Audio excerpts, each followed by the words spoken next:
Oh, blimey, that looks like slime. With dried flowers? What? Alright, let's get started. So I had this project in my mind for very long time. Basically, I wanted to cast some dried flowers into resin and turn it into potentially a vase. So here I'm mixing up some 30 minutes epoxy resin because I wanted to give a nice earthy green looking to the bird. The bird looks amazing as it is, but I just wanted to have some sort of base layer for the flowers to kind of sit in. So I'm using some epoxy resin to coat. This will dry in 30 minutes and then I can crack on and gluing all the little dry flowers. So that's how it looks after it all cured. And we are ready to use our dried flowers. Look at them. This is definitely a vibrant project. Scuffing up the surface. This helps the resin to bond better to our base layer. Just a little sanding helps a lot.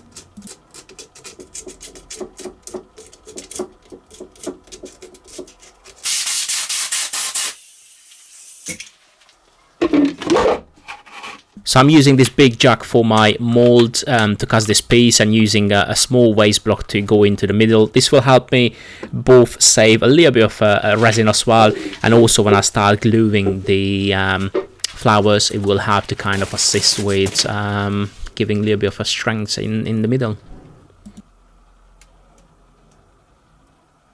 Using super glue and with an accelerator. So once you use an accelerator, super glue will dry pretty much within seconds, and after it will hold the flowers strong enough. I was a little nervous because even though it is a dry flower, it may have a little bit of a moisture or some air inside the flowers. So when you do resin, you definitely don't want those two elements in your casting. So yeah, I was a little bit nervous whether there will be any potential trouble with having some moisture or air, but luckily you will see in the end result it didn't affect. And I have so much leftover flowers. I still have another box, so definitely another project on the way.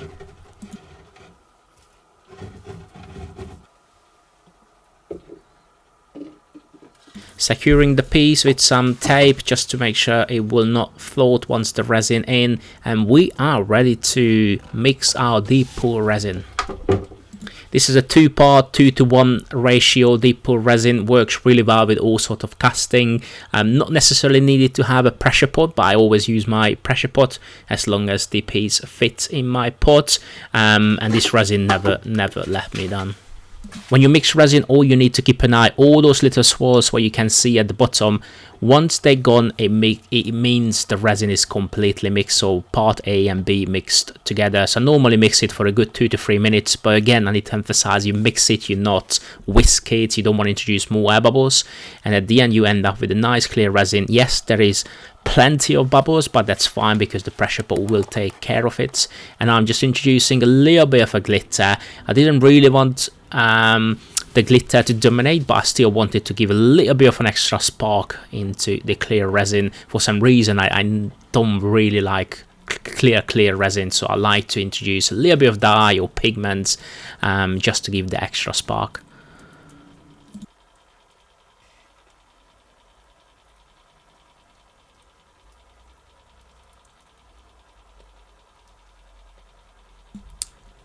And here we go, the piece is ready to go into the pressure pot for overnight. You only have to keep it there until the resin hardens. So normally I do it overnight, and after I'm just too excited to open the piece. So I usually keep it there for 1 day, and that's plenty of time. Also, just a key fact, it's super important when you release the pressure from your pressure pot to do this super gently. I have a 60-liter pressure pot and it takes me about 45 minutes to release the pressure because you want to equalize the atmosphere gently, otherwise you potentially break the resin.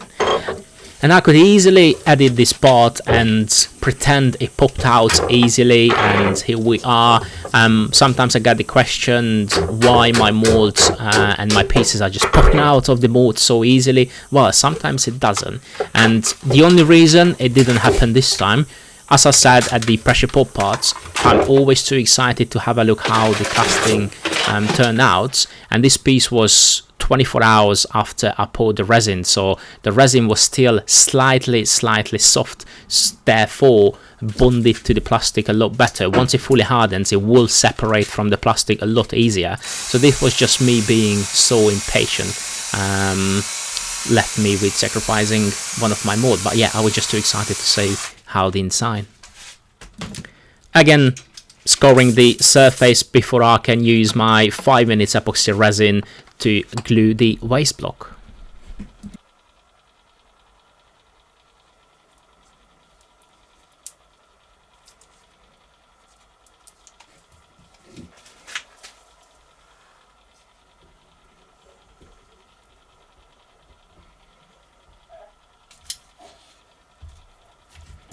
Just a small amount of pressure. You don't want to squeeze all the epoxy resin and then weaken the bonds, so I just knew a small pressure, leave it there for overnight, and then you're ready to turn the following day.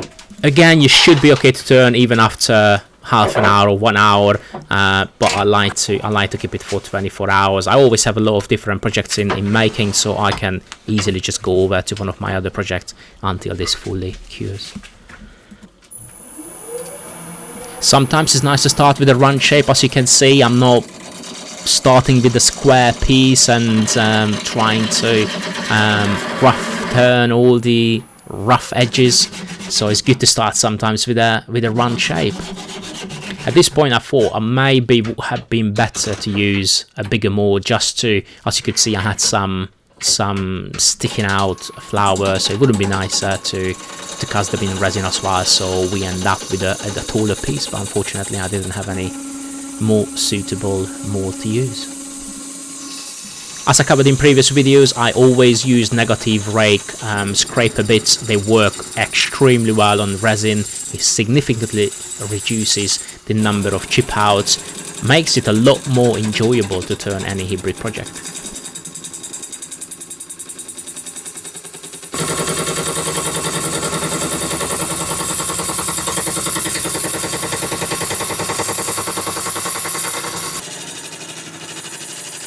I had a little bit of air pockets between the burl and the resin here, right in the middle of the project. So I decided to kind of change the initial plan. My plan was to turn a little bit different shape, but because of the air pockets, I kind of went with more traditional looking vase. Sorry, I'm always tempted to say vase when I should say vase, just because I live in the UK. But I also have a lot of American viewers, so maybe it would be nice if I say a vase. But maybe I just need to introduce a third pronunciation. By the way, I have so many guesses where I'm originally from, so if you have any guess, please let me know down below in the comments. And sometimes I do get a little bit of a hate just because I have a strong accent, but it means whoever speaks a broken English, they speak another language fluently, so please just give them some credit. Learning a second language isn't particularly the easiest task.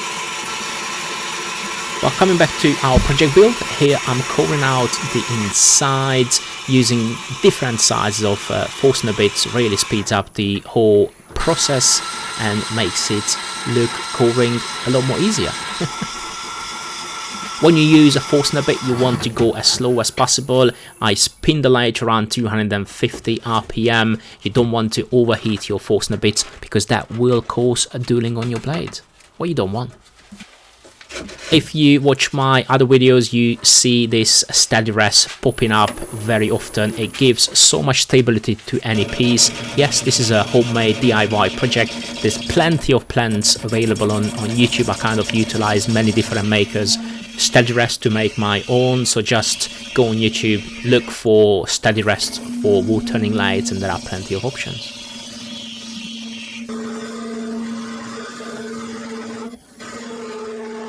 At this point, I'm done hollowing the inside of the vase, and as you can see, the overall wall thickness of the project is a lot thicker than I would normally go with such a shape or with such a project. But the only reason I did that, I wanted to really retain as much as flour costed in resin, and in order to do that I needed that extra wall thickness, and you will see at the end it was definitely worth it. Then, just light sanding all the way up to 120 grits, I decided to use some coating resin, because from previous experience, when you work with clear resin, coating resin will give you the best finish without any sanding marks or unpolished scratches, and it just wins every time. Isn't particularly the easiest finish to do, because there is just so many elements can go wrong, but definitely once you get it right, it gives you the best finish.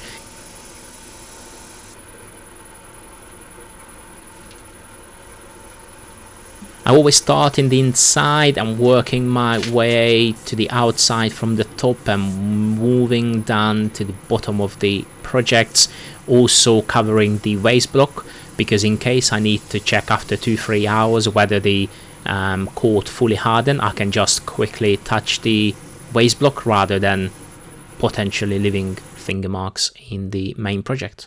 Coating resin needs a good few days to fully cure, so I think I left it for a good 5 days. I was working on different projects, and then I was ready to come back and finish the piece. So covering with some cloth and some tape just to make sure that I don't get any scratches, and also because I will finish the bottom with some spray.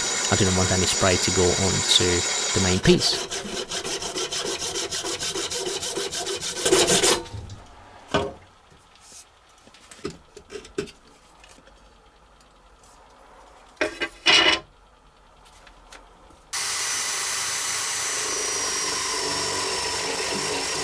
So just doing the finishing touches, and hopefully you also enjoyed this project build. I was super excited to make this project. I have been in my mind for a long time. So if you enjoyed, please smash that big subscribe button. It definitely helps me to grow this channel and come back to you week after week with new builds.